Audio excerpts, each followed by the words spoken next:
So how do you know if you're getting enough, a good enough sleep? How do you know? How can you tell with your body? Anybody want to answer that?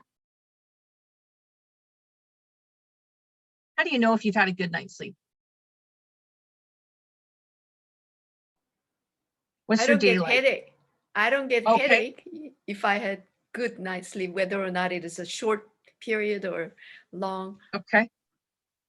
Excellent. Yeah. So it's just like, so what do you notice when you don't get a good night's sleep? I notice for me, I'm kind of cranky. I'm a bit short. I don't have, my fuse isn't as long. Like I'm a bit short because I haven't had enough sleep. You really judge it in the morning, don't you? Like when you wake up, how do you feel? Do you have any symptoms of grogginess? If you're not feeling groggy and you kind of like, and for some of us, we don't just like jump out of bed and our muscles and our joints feel fantastic. For some, if we have got arthritis or have other issues, it might take a little while to warm up our body. But just in terms of how refreshed we feel, when we don't have that grogginess or that sort of, where you get the tired eyes, that happens with me. My eyes feel really tired. If I don't have tired eyes and I don't feel groggy, then I think I've gotten them out about the right amount of sleep. That's how I judge it. So you judge it how you feel in the morning. If you do you wake up refreshed? Many people go to bed and get like 8 hours, or they think they're 8 hours in bed, but they don't feel refreshed in the morning. That's important to feel that way. Now, of course, any chance to get a cat on a slide, I'm going to put it, especially orange cats. They're my favorite.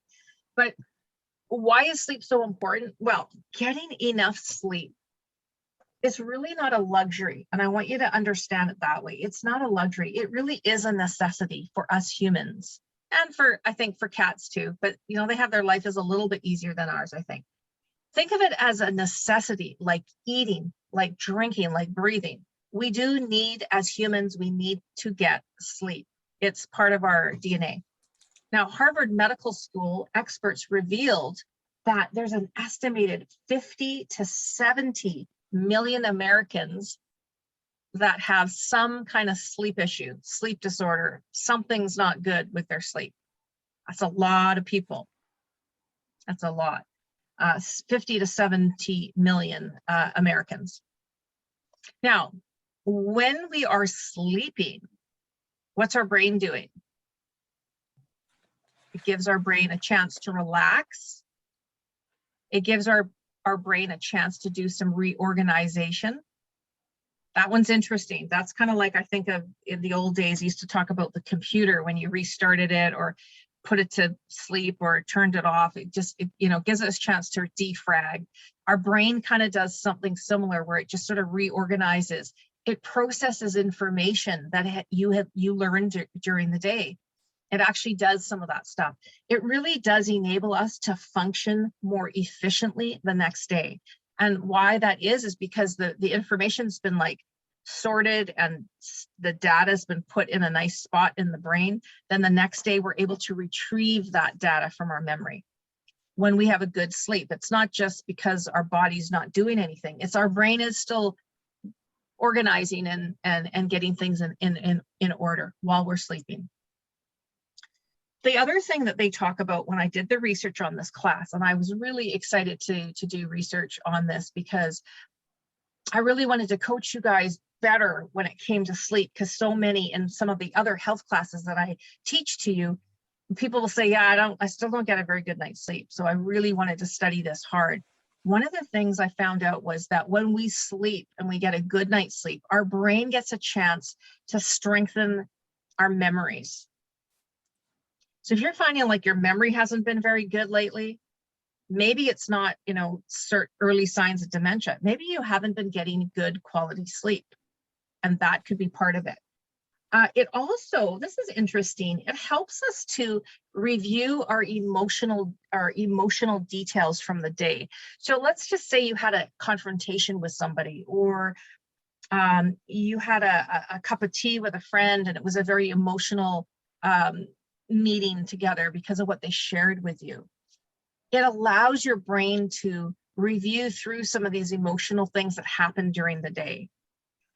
And what I really love, when I was researching this, is this idea of it helps us to produce new insights and creative ideas. So I think this is fantastic for, you know, when you have to make a decision on something and you go, people say, just sleep on it. There's more to just like, let's talk about it tomorrow. It's like your brain gets a chance to consolidate some things, maybe weigh some things back and forth. And it does allow you to be more creative and have better insight if you have a good night's sleep. Isn't that fascinating? So it makes sense. Like, don't rush to make a decision today. Sleep on it. Let your brain mull it over. Have you heard that term before? Let your brain mull it over. And it's actually doing something. It's kind of like sifting through the information.